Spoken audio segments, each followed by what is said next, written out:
जय हिंद प्यारे विद्यार्थियों, कैसे हैं आप सभी लोग। आशा है कि आप सभी लोग स्वस्थ होंगे, मस्त होंगे और अपनी पढ़ाई अच्छे से कर रहे होंगे। प्यारे विद्यार्थियों, आज हम सभी लोग क्लास 10th के विषय विज्ञान के प्रकाश के परावर्तन एवं अपवर्तन चैप्टर के कुछ महत्वपूर्ण टॉपिक्स को डिस्कस करने वाले हैं और इस पूरे चैप्टर को हम लोग बहुत ही डिटेल में पढ़ने वाले हैं। इसके पहले का जो हमारा लेक्चर था उसमें हमने आप सभी को बताया था कि प्रकाश का परावर्तन एवं अपवर्तन चैप्टर जो आपको पढ़ना है उसके कौन कौन से टॉपिक्स आपको पढ़ना है। सारे टॉपिक्स मैंने कवर करा दिया था। अगर आपने वो लेक्चर नहीं देखा है तो उस लेक्चर को आप देख लीजिए और उसके सारे टॉपिक्स नोट कर लीजिए। उसी हिसाब से हम लोग यहाँ पे पूरे चैप्टर को कवर करने वाले हैं और बहुत ही बेसिक लेवल से कवर करेंगे हम लोग। तो चलिए विद्यार्थियों, इस वीडियो को हम लोग स्टार्ट करते हैं। सबसे पहले हमको इसमें पढ़ना है कि प्रकाश अर्थात लाइट क्या होता है। आप सभी ने अपने आसपास वस्तुएं देखी होंगी। क्या आप प्रकाश को देख पा रहे हो? क्या आपके माइंड में कभी ऐसा आया है? नहीं, आप प्रकाश को नहीं देख पाते हो, बल्कि प्रकाश की उपस्थिति में वस्तुओं को देख पाते हो। आखिर क्या है प्रकाश? क्यों पढ़ना है इसको? चलिए हम लोग यहाँ पे डिस्कस करते हैं। सबसे पहले अगर हम बात करें प्रकाश की, तो जो आपका प्रकाश होता है मतलब लाइट होता है। लाइट क्या है? लाइट एक प्रकार की क्या है? ऊर्जा है। प्रकाश एक प्रकार की क्या है? ऊर्जा है, जो हमें वस्तुओं को देखने में क्या करती है? मदद करती है और खुद हमें दिखाई नहीं देती है। मतलब कि खुद क्या होता है? अदृश्य होता है प्रकाश। तो यहाँ पे प्रकाश क्या है? प्रकाश एक प्रकार की ऊर्जा है। यहाँ पे क्या लिखेंगे? प्रकाश एक प्रकार की ऊर्जा है। प्रकाश एक प्रकार की ऊर्जा है जो हमें वस्तुओं को देखने में क्या करती है? मदद करती है। जो हमें वस्तुओं को देखने में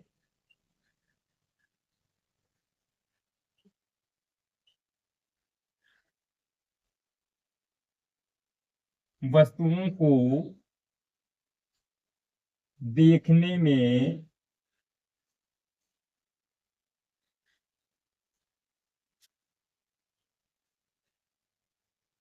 मदद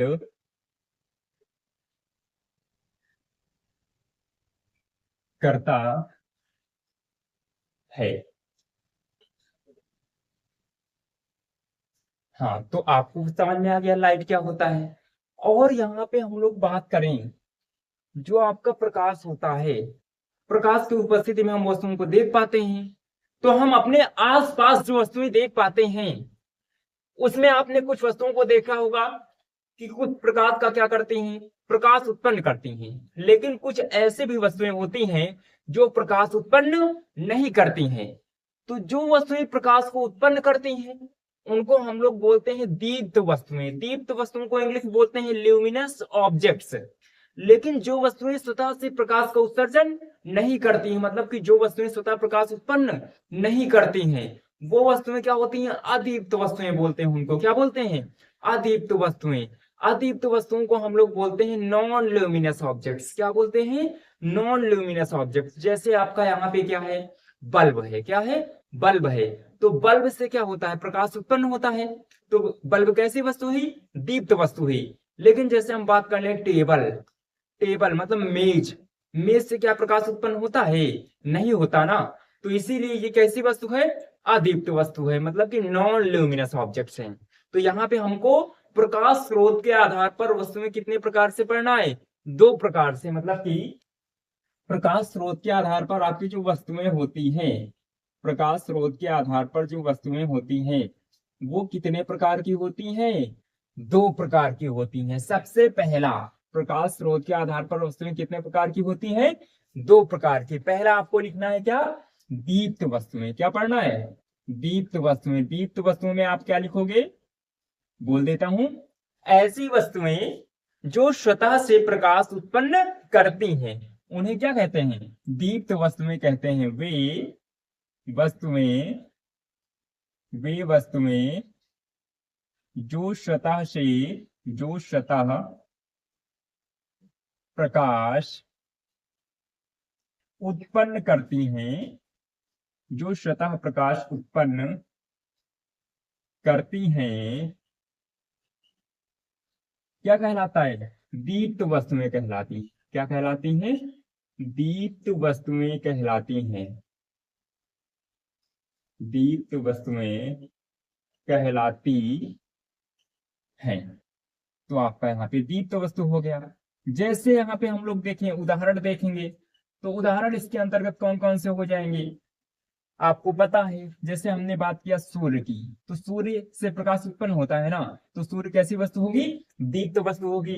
हमने बात किया यहाँ पे बल्ब की, किसकी बात किया? बल्ब की। तो बल्ब कैसी ऑब्जेक्ट है आपकी? दीप्त वस्तु है। कैसे वस्तु है? ल्यूमिनस ऑब्जेक्ट है, ठीक है। और उसके बाद यहाँ पे हमने बात किया टार्च की, किसकी बात किया? टार्च की। तो टार्च कैसी वस्तु है आपकी? दीप्त वस्तु है। यहाँ पे हम लोग लिख देते हैं आदि, मतलब कि ऐसी बहुत सारी वस्तुएं होंगी आपकी। अब उसके बाद दूसरा क्या पढ़ना है आपको? अदीप्त वस्तुएं। दूसरा क्या पढ़ना है? अदीप्त वस्तुएं। दूसरा पढ़ना है अदीप्त वस्तुएं। अदीप्त वस्तुएं, अदीप्त वस्तुओं को हम लोग इंग्लिश में क्या बोलते हैं? आप सभी लोग बताइएगा। अदीप्त वस्तुओं को इंग्लिश में क्या बोलते हैं? Non luminous objects. दीप्त वस्तुओं को इंग्लिश में क्या बोलते हैं? ल्यूमिनस ऑब्जेक्ट्स, ठीक है। अब उसके बाद में हमको यहाँ पे अदीप्त वस्तुएं पढ़ना है। अदीप्त वस्तुएं क्या होती हैं? हाँ, क्या लिखेंगे? वे वस्तुएं जो सतह से प्रकाश उत्पन्न नहीं करती हैं। वे वस्तुएं, वे वस्तुएं, वे वस्तुएं जो स्वतः प्रकाश उत्पन्न नहीं करती है, क्या कहलाती हैं? अदीप्त वस्तुएं कहलाती हैं। अदीप्त वस्तुएं कहलाती, अदीप्त वस्तुएं कहलाती हैं। जैसे इसमें उदाहरण की बात करें, तो जैसे क्या हो जाएंगे? उदाहरण कौन कौन से हो जाएंगे आप सभी लोग बताइएगा। उदाहरण कौन कौन से हो जाएंगे? जैसे हो जाएगा आपका यहाँ पे क्या? मेज, या फिर कुर्सी की बात करें तो ये आपकी क्या हो जाएगी? अदीप्त वस्तु हो जाएगी। और दूसरा जैसे हमने बात किया चंद्रमा की, किसकी? चंद्रमा। तो चंद्रमा भी प्रकाश उत्पन्न नहीं करता है, ये चमकता है, लेकिन क्या होता है? तारों के प्रकाश से चमकता है। इसीलिए चंद्रमा के पास खुद का प्रकाश नहीं होता है। इसीलिए चंद्रमा कैसी वस्तु हुई? अदीप्त वस्तु हुई। अदीप्त कैसी वस्तु हुई? अदीप्त वस्तु हो गई। तो इतना सभी को समझ में आया? बताइएगा सभी लोग कमेंट बॉक्स में। अगर आपको अच्छा लग रहा है पढ़ने में, तो आप कमेंट बॉक्स में कमेंट करके यस टाइप कर सकते हैं। अब उसके बाद में हम लोग यहाँ पे देखते हैं आगे क्या पढ़ना है। अब उसके बाद हमको पढ़ना है properties of light. Properties of light का मतलब क्या होता है? प्रकाश की विशेषताएं, कि जो प्रकाश है उसमें क्या क्या खासियत होती हैं, क्या क्या विशेषताएं हैं उसकी। तो यहाँ पे हम लोग क्या लिखेंगे? प्रकाश की विशेषताएं। प्रकाश की विशेषताएं। प्रकाश की विशेषताएं। प्रकाश की विशेषताओं को हम लोग इंग्लिश में बोलते हैं क्या? Properties of light. क्या लिखेंगे? Properties of light. Properties of light, ये हो गया प्रॉपर्टीज ऑफ लाइट।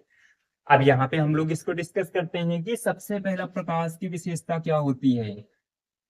प्रकाश की विशेषता क्या होती है सबसे पहली? तो सबसे पहले जो प्रकाश की विशेषता है, सबसे पहला जो प्रकाश गुण रखता है, सबसे पहला क्या है कि प्रकाश एक सीधी रेखा में गमन करता है। कैसे? प्रकाश एक सरल रेखा में गमन करता है। कैसे पता?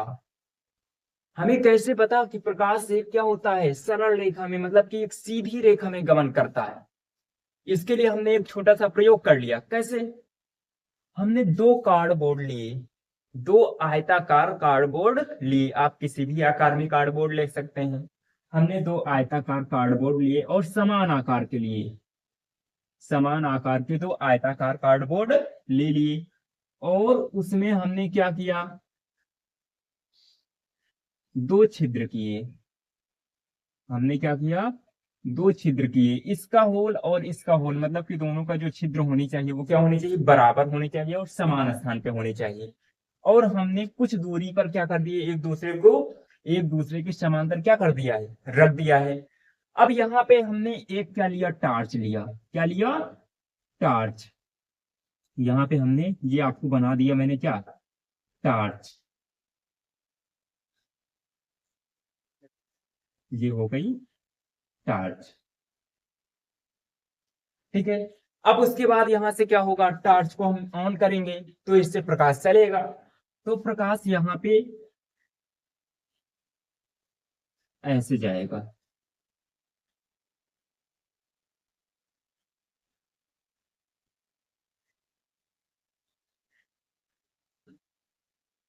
प्रकाश पुंज ऐसे क्या हुआ, यहाँ पे इस पे आपतित हुआ। अब देखिए दोस्तों, हमने क्या पाया कि ये प्रकाश क्या होता है, इन छिद्रों से, मतलब कि इस क्षेत्र से क्या होता है, बाहर निकलता है और कहाँ पे पहुंचता है, यहाँ पे पहुंचता है, दूसरे क्षेत्र पे पहुंचता है। और हम क्या देखते हैं कि दूसरी ओर इस कार्डबोर्ड के दूसरी ओर क्या होता है, हमको समान प्रकाश की किरणें क्या होती हैं, प्राप्त होती हैं। मतलब कि जितना प्रकाश क्या हुआ था, यहाँ टार्च से जैसे प्रकाश चल रहा था, जैसे जितना प्रकाश यहाँ से निकला था, उतना ही प्रकाश हमको इधर क्या हुआ, प्राप्त हुआ। वही प्रकाश किरणों का समूह इधर हमको क्या हुआ है, प्राप्त हुआ है। तो इससे सिद्ध क्या होता है कि अगर प्रकाश टेढ़ी मेढ़ी रेखा में चल रहा होता तो प्रकाश की किरणें मैंने इस छिद्र पे आपतित करवाया। तो अगर प्रकाश टेढ़ी मेढ़ी रेखा में चल रहा होता तो प्रकाश यहाँ पे ऐसे न जाने की बजाय क्या होता, कुछ ना कुछ तो अपने रास्ते से भटकता। तो इस छिद्र से क्या जा पाता, नहीं, तो इसके दूसरी ओर नहीं निकल पाता। हमने यहाँ पे टॉर्च ऑन किया और जितना प्रकाश, जैसे हमने पहले छिद्र से प्रकाश को आपतित कराया, वैसे ही हमको लास्ट में प्रकाश क्या हो रहा है, वैसा ही प्रकाश पुंज हमको क्या हो रहा है, प्राप्त हो रहा है। इसका मतलब क्या है कि प्रकाश एक सीधी रेखा में चलता है। किस रेखा में, सीधी रेखा में चलता है। अब उसके बाद दूसरी विशेषता है प्रकाश की कि आपका जो प्रकाश है उसको चलने के लिए किसी माध्यम की आवश्यकता नहीं होती है। No medium requirement to travel the light, मतलब कि प्रकाश को चलने के लिए किसी भी माध्यम की आवश्यकता नहीं होती। आखिर क्यों नहीं होती, क्योंकि प्रकाश एक क्या है, विद्युत चुंबकीय तरंग है। अगर हम तरंगों की बात करें तो तरंगे आपकी कितने प्रकार की होती हैं, दो प्रकार की होती हैं। कितने प्रकार की होती हैं, दो। एक होता है विद्युत चुंबकीय तरंगे, क्या होता है, विद्युत चुंबकीय तरंगे होती हैं। एक क्या होती हैं, यांत्रिक तरंगे। विद्युत चुंबकीय तरंगे क्या होती हैं, ऐसी तरंगे जिनको चलने के लिए माध्यम की आवश्यकता नहीं होती, उन्हें हम लोग क्या कहते हैं, विद्युत चुंबकीय तरंगे कहते हैं। यांत्रिक तरंगे क्या होती हैं, जिनको चलने के लिए माध्यम की आवश्यकता होती है, उन्हें हम लोग क्या कहते हैं, यांत्रिक तरंगे कहते हैं। जैसे आपका ध्वनि है, हमारी बात आप तक पहुंच रही है, आप बोलते हैं, आपके बगल वाला पर्सन आपकी बात को क्या कर लेता है, सुन लेता है। कैसे, क्योंकि हमारे और उस पर्सन के बीच में क्या है, एयर उपस्थित है। माध्यम क्या उपस्थित है, वायु उपस्थित है। हमारे मुंह से जो तरंगे निकल रही हैं, हम बोल रहे हैं, वो तरंगे हवा के माध्यम से उसकी कानों तक पहुंचती हैं, जिससे हमारी आवाज उसकी कानों में पहुंच जाती है। लेकिन प्रकाश के साथ ऐसा नहीं होता कि बीच में एयर हो तो हम चलेंगे, नहीं तो नहीं चलेंगे। बल्कि कोई भी माध्यम हो या ना हो, वो किसी भी मीडियम में क्या कर सकता है, ट्रेवल कर सकता है, मतलब चल सकता है। तो विद्युत चुंबकीय तरंगों को चलने के लिए माध्यम की आवश्यकता नहीं होती है, तो प्रकाश को भी चलने के लिए माध्यम की आवश्यकता नहीं होती है। मतलब कि प्रकाश एक कैसी तरंग है, विद्युत चुंबकीय तरंग है। कैसी विकिरण है, विद्युत चुंबकीय विकिरण है। समझ में आया। तो यहाँ पे हम लोग क्या करेंगे, क्या लिखेंगे कि प्रकाश को चलने के लिए किसी भी माध्यम की आवश्यकता नहीं होती है। प्रकाश को चलने के लिए या फिर प्रकाश के संचरण के लिए, प्रकाश के संचरण के लिए, प्रकाश के संचरण के लिए किसी माध्यम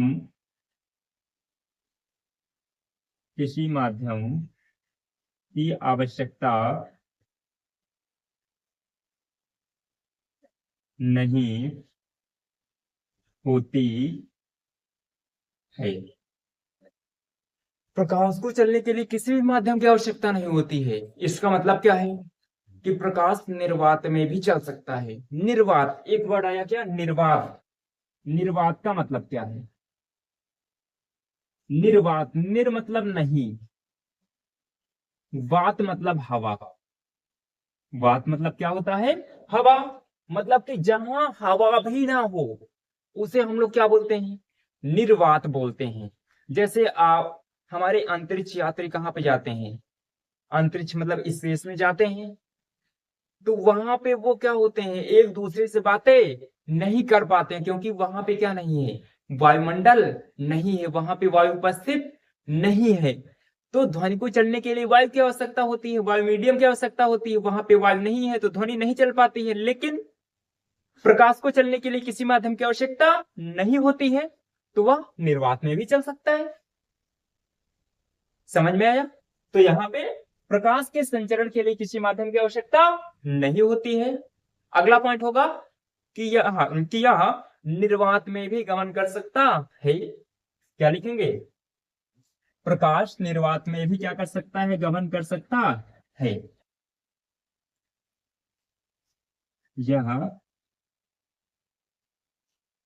निर्वात में भी गमन कर सकता है। अब निर्वात में प्रकाश चल सकता है, तो निर्वात में प्रकाश की कुछ ना कुछ चाल होगी।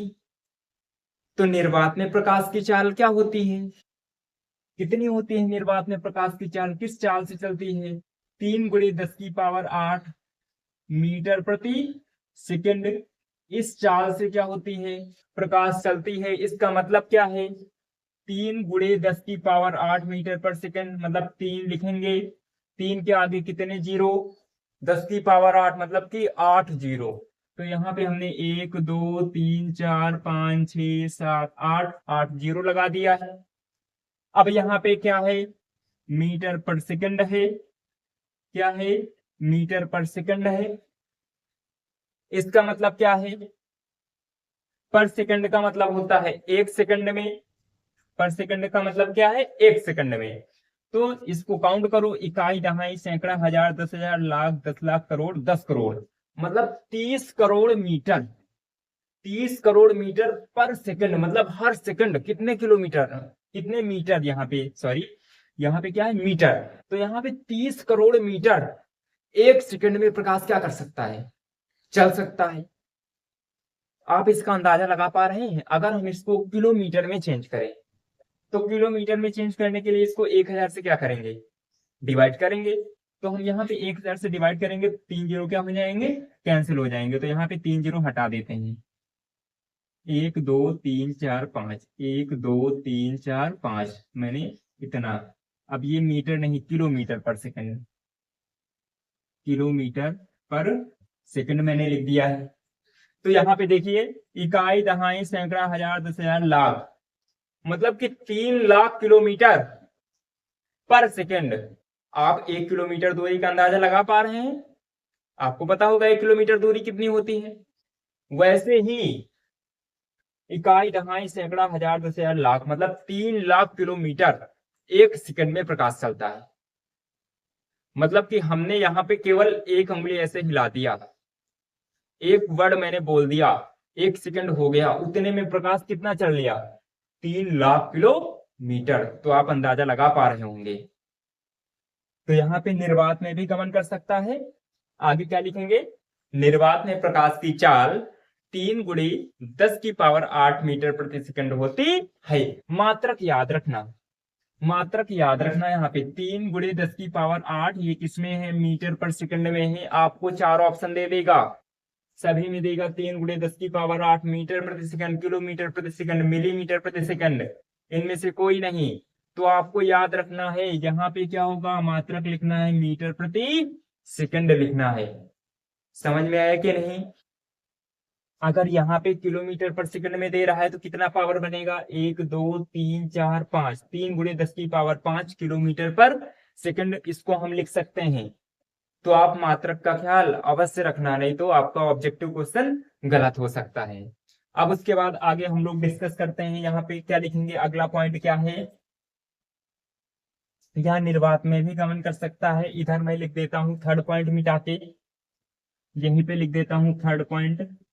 थर्ड पॉइंट क्या है, यह निर्वात में भी गमन कर सकता है। निर्वात में प्रकाश की चाल 3 × 10⁸ मीटर प्रति सेकंड होती है। निर्वात में प्रकाश की चाल 3 × 10⁸ मीटर प्रति सेकंड होती है। 3 × 10⁸ मीटर प्रति सेकंड होती है। तो आशा है आप सभी लोगों को प्रकाश के बारे में समझ में आया होगा। चलिए एक बार रिवाइज करते हैं कि प्रकाश क्या है, लाइट क्या है, प्रकाश क्या है। प्रकाश एक प्रकार की क्या है, ऊर्जा है। क्या है, ऊर्जा है, जो हमें वस्तुओं को देखने में मदद करता है। और इसमें एक चीज मैंने थोड़ा सा नहीं बताया कि प्रकाश एक प्रकार की ऊर्जा है जो हमारी आंखों में दृष्टि संवेदना उत्पन्न करता है। क्या उत्पन्न करता है, दृष्टि संवेदना। दृष्टि संवेदना का मतलब देखने की संवेदना। वस्तुओं को देखने के लिए हमें प्रकाश क्या करता है, प्रेरित करता है। अब उसके बाद जो हमें वस्तुओं को देखने में मदद करता है। प्रकाश की डेफिनेशन कभी नहीं पूछी जाती, लेकिन नॉलेज के लिए आपको याद रखना है। अगला है वस्तुएं। वस्तुएं कितने प्रकार की होती हैं, तो वस्तुएं आपकी 2 प्रकार की होती हैं। पहला है दीप्त, दूसरा है अदीप्त। दीप्त वस्तु को का दूसरा नाम भी होता है प्रदीप्त वस्तुएं भी बोलते हैं, और अदीप्त वस्तुओं को हम लोग दूसरे नाम से क्या बोलते हैं, अप्रदीप्त वस्तुएं भी बोलते हैं। दीप्त वस्तुओं को इंग्लिश में क्या बोलते हैं, ल्यूमिनस ऑब्जेक्ट से बोलते हैं। और अदीप्त वस्तुओं को इंग्लिश में क्या बोलते हैं, नॉन ल्यूमिनस ऑब्जेक्ट से बोलते हैं। दीप्त वस्तुएं क्या होती हैं, वे वस्तुएं जो स्वतः प्रकाश उत्पन्न करती हैं, क्या कहलाती हैं, दीप्त वस्तुएं कहलाती हैं। और जैसे इसमें एग्जाम्पल क्या है, सूर्य हो गया, बल्ब हो गया, टार्च हो गया, आपके आधे एग्जाम्पल लिख सकते हो। अगला है अदीप्त वस्तुएं। अदीप्त वस्तुएं क्या होंगी, वे वस्तुएं जो सतह प्रकाश उत्पन्न नहीं करती हैं। वे वस्तुएं जो सतह प्रकाश उत्पन्न नहीं करती हैं, अदीप्त वस्तुएं कहलाती है। अब उसके बाद अदीप्त वस्तुओं की एग्जाम्पल देखेंगे, तो मेज हो गया, कुर्सी हो गया, चंद्रमा हो गया, इत्यादि हो गया। ठीक है। अब उसके बाद प्रकाश की विशेषताएं, प्रॉपर्टीज ऑफ लाइट डिस्कस करेंगे। तो सबसे पहली विशेषता क्या है प्रकाश की, प्रकाश एक सीधी रेखा में गमन करता है। अगला क्या है, प्रकाश के संचरण के लिए किसी भी माध्यम की आवश्यकता नहीं होती है। अगला क्या है, यह निर्वात में भी गमन कर सकता है। और निर्वात में प्रकाश की चाल 3 × 10⁸ मीटर प्रति सेकंड होती है। तो आप इसको नोट डाउन कर सकते हैं अच्छे से। अब उसके बाद में अगला पॉइंट क्या है, यहाँ पे प्रकाश की विशेषता में चौथा पॉइंट मैंने आपको बता दिया है, प्रकाश कैसे विकिरण है। प्रकाश एक विद्युत चुंबकीय विकिरण है। तो आप लिख सकते हैं प्रकाश एक विद्युत चुंबकीय तरंग है या प्रकाश एक विद्युत चुंबकीय विकिरण है। यहाँ पे वैसे हमारे बोर्ड पे अब जगह नहीं बची है, तो इसको हम लोग क्या कर लेते हैं, इरेज कर लेते हैं, फिर उसके बाद में हम लोग यहाँ पे लिखते हैं।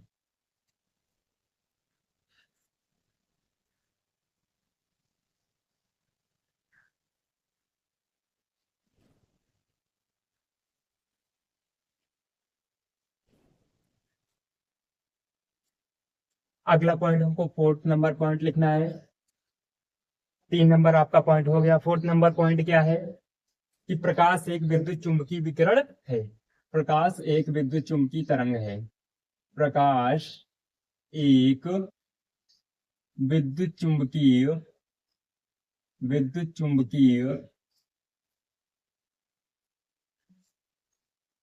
प्रकाश एक विद्युत चुंबकीय तरंग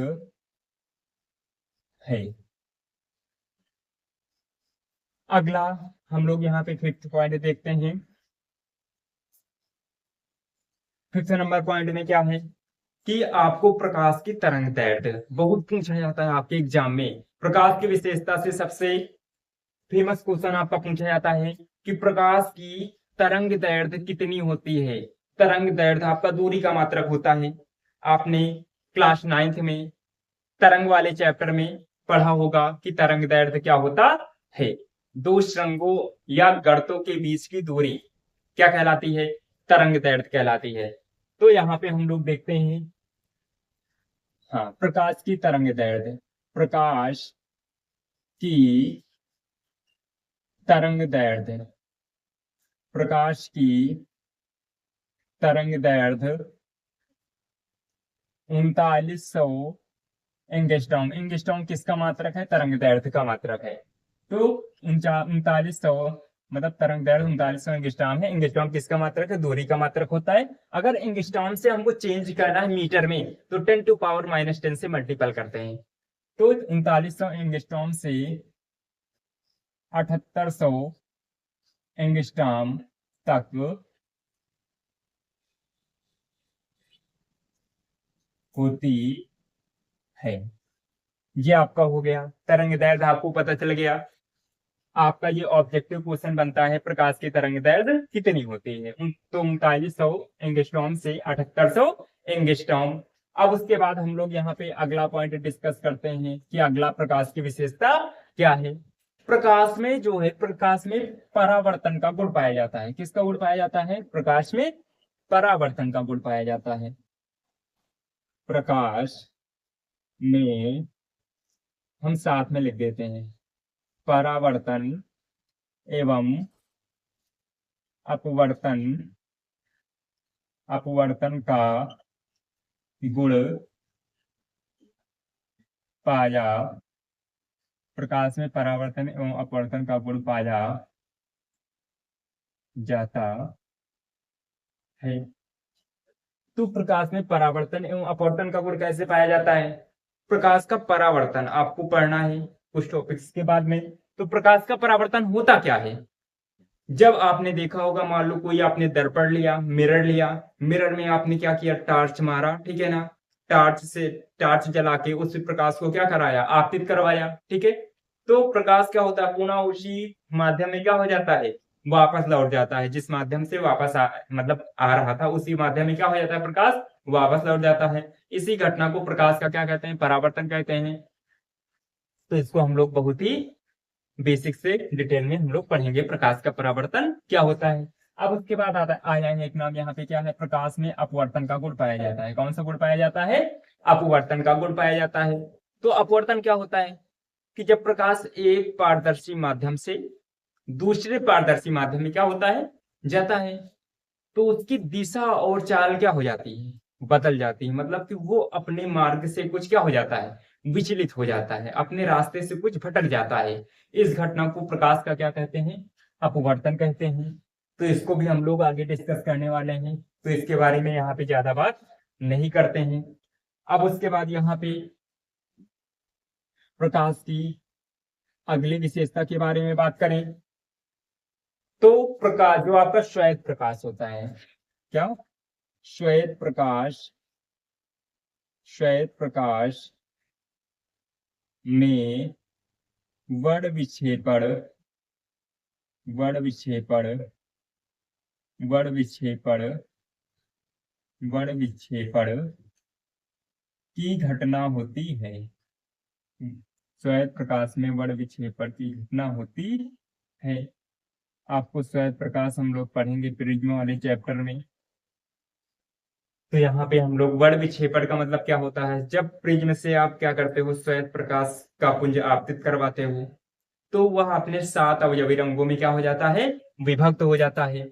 इस घटना को क्या कहते हैं? श्वेत प्रकाश का वर्ण विक्षेपण कहते हैं। तो इसको भी हम लोग वहां पे डिस्कस करेंगे। यहाँ पे आपको केवल क्या जानना है? जो आपका श्वेत प्रकाश होता है उसमें कौन सा गुण पाया जाता है?